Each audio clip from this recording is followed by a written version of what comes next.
Hello, I am Dr. Yeshwant Mane, Director, Atharva Infertility Center, Nashik. Today we will be discussing on the importance of AMH.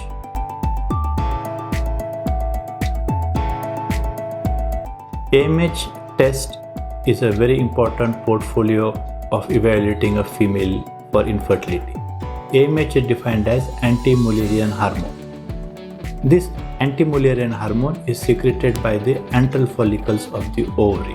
The advantage or the beauty of this Anti-Müllerian hormone is it is not influenced by the duration, by the day of the menstrual cycle. Like if you want to do if you want to assess the ovarian reserve of a female, you need to do the blood test on either first, second or third day of the period, like FSS, LH and E2. But in cases of AMH, it can be done on any day of the menstrual cycle. It can be done during the menstrual cycle, it can be done in the mid-cycle, or it can be done in the late menstrual cycle.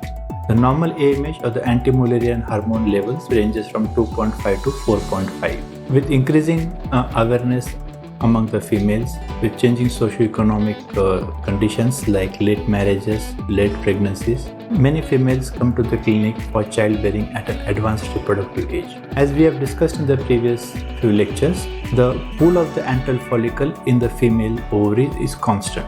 So from menarche, with each menstrual cycle, around about 30 to 40 eggs are utilized for ovulation, of which the single dominant follicle becomes dominant and it ovulates. So behind every single ovulation, there are around about 30 to 39 eggs which are wasted. So as the age advances, this follicular pool gets depleted. By the time the female reaches the age of 35 years, this follicular pool or the ovarian reserve is significantly reduced. When the ovarian pool is significantly reduced, the chances of getting pregnant in the female also decreases. Not only the follicular pool or the ovarian reserve decreases, the quantity decreases, but the quality of the egg significantly decreases. So we get females with different ranges of Anti-Müllerian hormone, a normal range of 2.5 to 4, less than 2.5 and more than 4.5.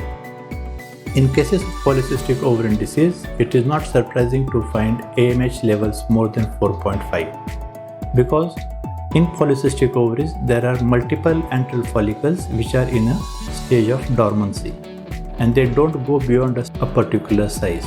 So these follicles secrete excessive amount of AMH, and in PCOD or polycystic ovarian disease we get elevated levels of AMH. This is the one end of the spectrum. If you look at the other end of the spectrum, with increasing age, we have said previously, the Anti-Müllerian hormone level decreases because the follicular pool gets depleted, and this is more significant after the age of 35 years. So it is very common to find in the clinic girls with low AMH less than 2.5. Sometimes we get AMH levels of 1, sometimes less than 1, 0.2, 0.9. And this AMH level has to be correlated with the age and the ultrasound.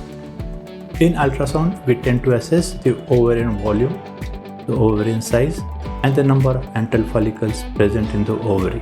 So this AMH is a single test which can be done at any day of the menstrual cycle, and it can be done in any female of reproductive age group to assess her ovarian reserve. In fact, this AMH test is a predictor for her reproductive potential. Normal the range or higher the AMH value, she has a better reproductive potential as compared to AMH levels which are on the lower side.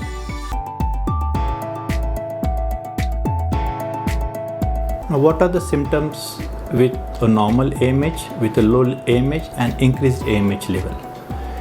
In normal AMH level between 2.5 to 4, the patients are usually asymptomatic and they present at the clinic with a primary complaint of infertility. In patients who have elevated levels of AMH, the most predominant symptom which the patient present is menstrual irregularity. In polycystic ovarian disease, the menstrual cycles tend to become irregular. The cycles are usually more than 45 days. Sometimes it is 60 days. In some cases, it is not surprising to find cycles at 90 days of interval. And in very few cases, the patient only responds to withdrawal bleeding. This is called as secondary amenorrhea. These are the group of patients which are called as resistant PCOS, and they require little aggressive form of treatment.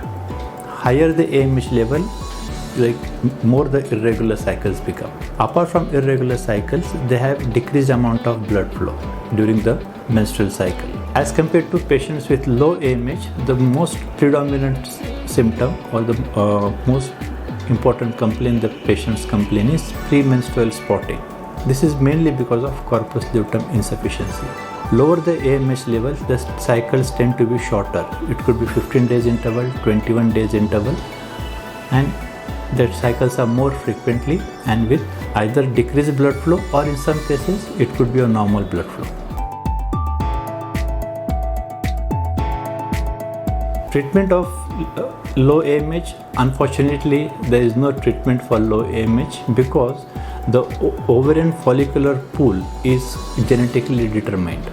When the follicular pools get depleted, you cannot give any medicines, or there is no way of treatment where you can increase the levels of antral follicle count. So it is advisable for these girls to hurry up for getting pregnant. So they should reach a ART center which has good facility for IVF, or in some cases if they don't plan to do IVF, they should at least go for egg freezing.